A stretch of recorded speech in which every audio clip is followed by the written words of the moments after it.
नमस्कार। भोजन में आपका स्वागत है।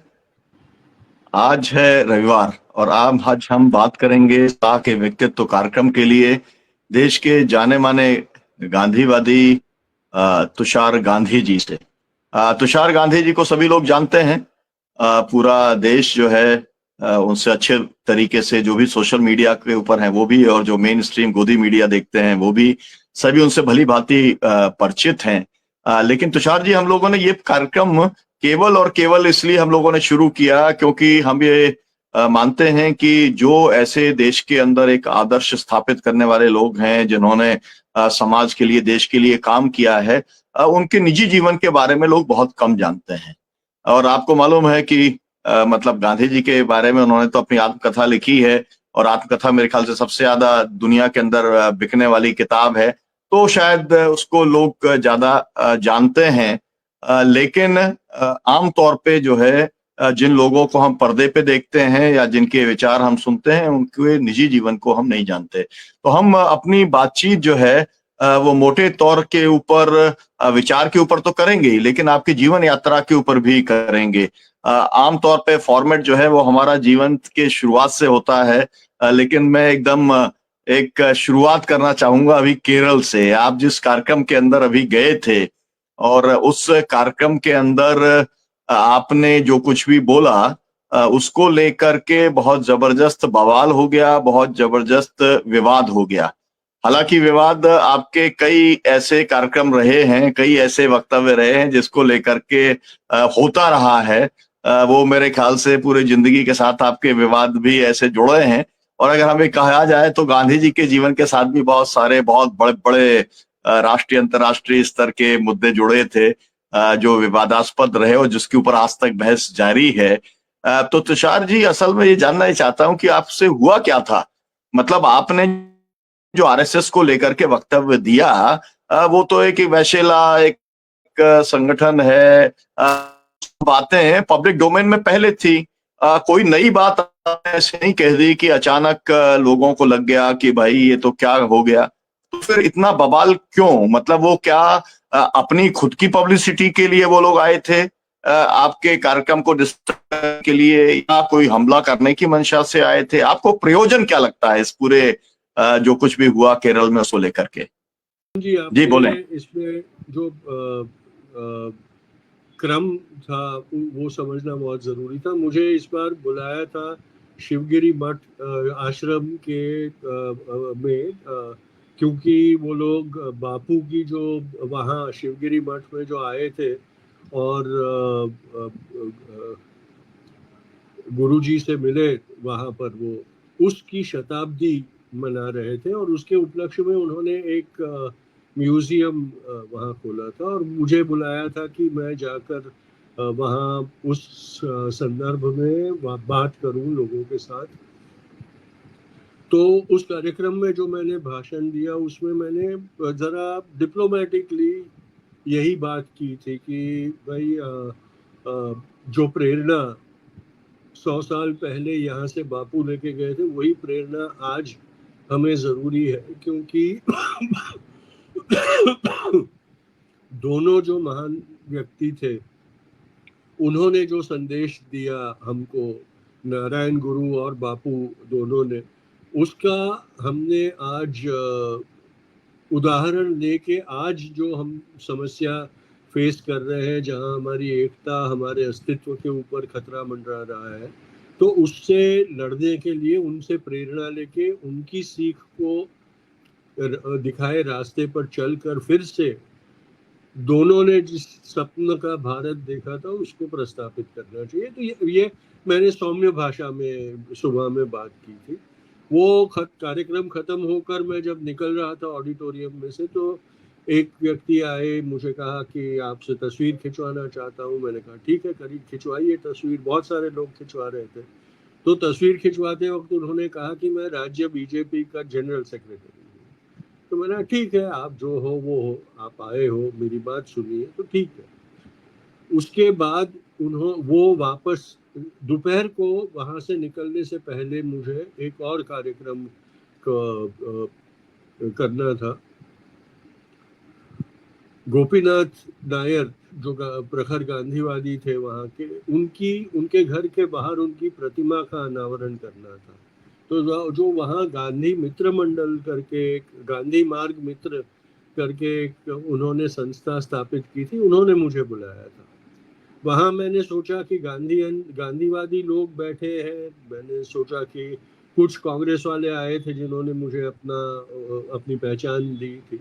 तो मैंने कहा कि इस जगह पे मैं खुल के दिल से बात कर सकता हूँ। तो मैंने तब ये कहा कि भाई अब वो वक्त आ गया है कि हम गांधीवादी जो तटस्थ रहने में गर्व महसूस करते हैं और उसका हमारी पीठ थपथपाते रहते हैं हमेशा, अब तटस्थ नहीं रह सकते, क्योंकि इस मुल्क पर, जिस मुल्क को बनाने में बापू और वैसे नारायण गुरु जैसे लोगों ने परिश्रम किया था और प्रेरणा से सींचा था, उस मुल्क के अस्तित्व को खतरा हुआ है। मैंने कहा ये खतरा आरएसएस और बीजेपी से है। तब मैंने ये मिसाल दी कि भाई आरएसएस एक जहरीली संस्था है और वो समाज में जहर फैलाने में बहुत काबिल है और टर्मिनल कैंसर जैसा है। हमारे मुल्क को उन्होंने वो कैंसर लगाया है और अब अगर हम एक साथ नहीं आए, गांधीवादी और जो पॉलिटिकल पार्टीज है वो मिलकर इनका मुकाबला नहीं करेंगे, तो हमको शायद ये मुल्क गंवा देना पड़ेगा। तो ये मैंने वहाँ कहा, लोगों को पसंद भी आया। उसके बाद क्योंकि मुझे कोट्टायम जाना था, तो मैं वहाँ से जब निकल रहा था तो 5-6 व्यक्तियों ने मुझे आके घेरा और कहा कि हमको आपसे बात करनी है। मैंने कहा देखिए मेरे पास वक्त नहीं है, मेरे पास 2 मिनट का वक्त है, मुझे निकलना है, तो आप जल्दी से बात कर लीजिए। तो उन्होंने अपना परिचय दिया कि हम बीजेपी आरएसएस के लोग हैं। तो मैंने कहा कहिए क्या कहना चाहते हैं। तो बोले आप अपना जो वक्तव्य है वो पीछे लीजिए और माफ़ी मांगिए। मैंने कहा देखिए मैं ऐसे ही बातें नहीं करता हूँ, जो मानता हूँ वो बात करता हूँ, और जब वो बात करता हूँ तो वापस लेने का कोई सवाल ही नहीं आता। और मैंने कोई ऐसी बात नहीं की है जिसके लिए मुझे माफ़ी मांगनी पड़े, तो मैं नहीं मांगूंगा, ना माफ़ी मांगूंगा, ना वक्तव्य वापस लूंगा।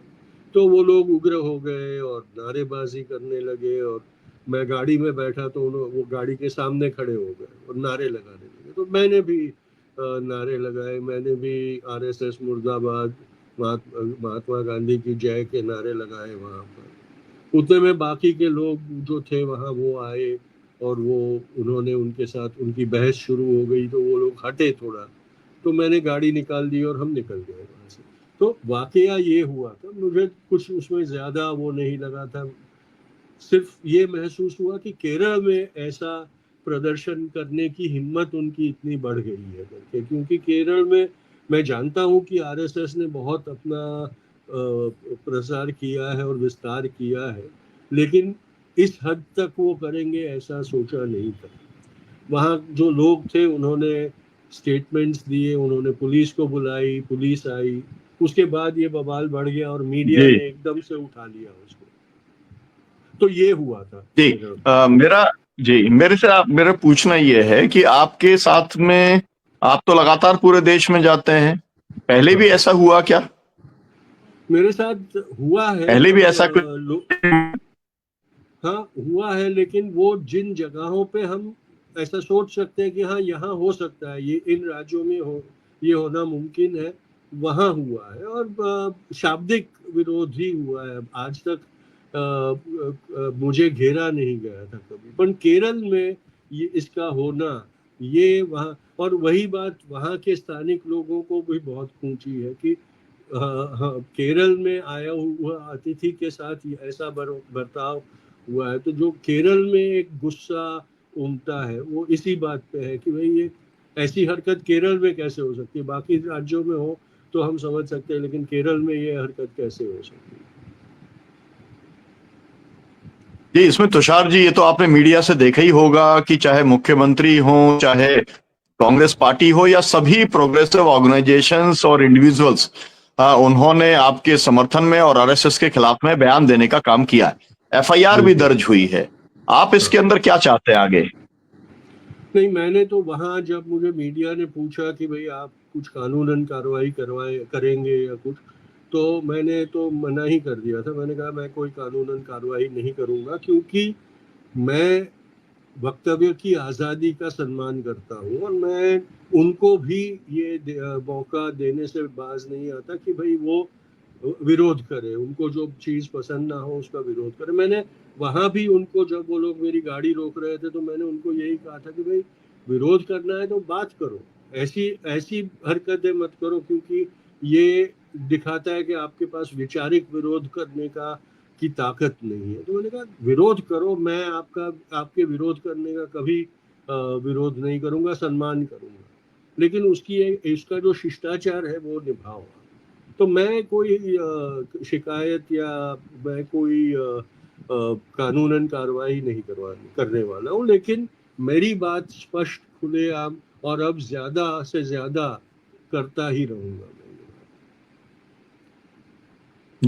जी तुषार जी, इसमें यह है कि गांधी जी को दुनिया का सबसे बड़ा स्ट्रेटेजिस्ट माना जाता है ना। कब आगे बढ़ना है, कब पीछे हटना है, दाएं बाएं क्या क्या कुछ करना है, और एक उनकी वो सब इसलिए कर पाते थे क्योंकि उनकी मासेस के नब्ज के ऊपर पकड़ थी।